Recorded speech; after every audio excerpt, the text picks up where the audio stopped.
Tu sais, j'ai passé pratiquement toutes les nuits de ma chienne de vie à rêver à des putains de conneries de ce genre. À rêver? Ouais. Les rêves. C'est de la merde.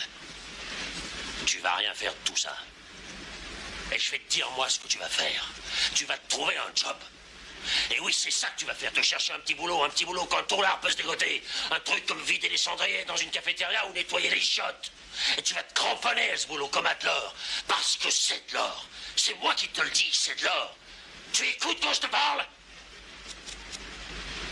Et quand le patron viendra à la fin de la journée et qu'il vérifiera ce que tu as fait, il faudra pas que tu le regardes dans les yeux. Il faudra que tu le regardes le sol. Parce que t'auras pas envie de voir dans son regard la porte qu'il aura de te voir lui attraper la gueule et de la taper par terre comme un fou et de lui faire crier pitié pour que tu lui laisses la vie sauve. Alors les yeux, tu les gardes vers le sol. Tu m'écoutes quand je te parle, espèce de petit enfoiré. Il inspectera toute la salle pour voir comment t'as fait ton boulot et il dira « Oh, mais dis donc, t'as oublié ce coin-là. T'as pas nettoyé cet endroit-là et sur le bord de siège, il est plein de poussière. » Eh ben pas moi, mon vieux. J'ai pas envie de faire ce genre de conneries. Je préfère qu'on me refoute en tôle. C'est bien dommage, jeune con. C'est bien dommage.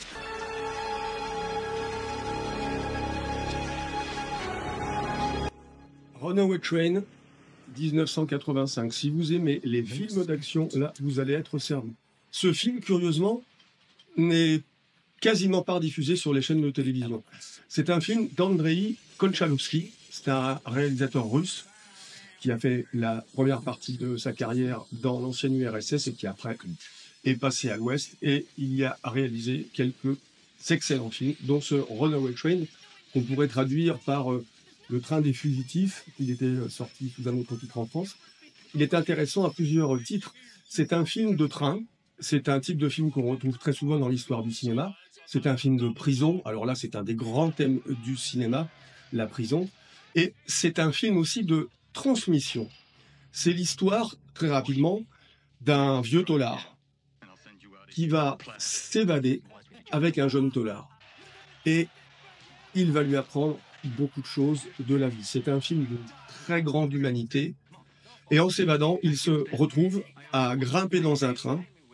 Et ce train, qui est un très très long convoi de marchandises, comme on en trouve beaucoup en Amérique du Nord, le conducteur de ce train va avoir une crise cardiaque et le train va devenir un train fou.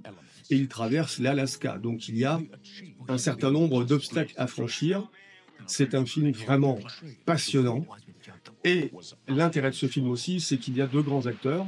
Jon Voight, Macadam Cowboy, bien évidemment. Jon Voight, c'est le père d'Angelina Jolie. Et Eric Roberts, qui est le frère de Julia.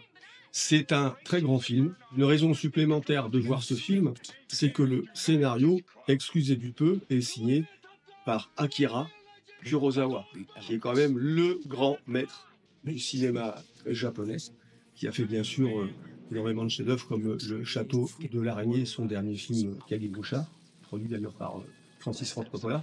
De l'action, de l'humanisme, des grands acteurs, un grand réalisateur et les paysages extraordinaires filmés en écran large de l'Alaska.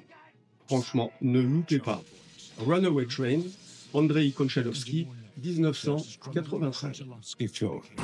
Became a fight for their lives.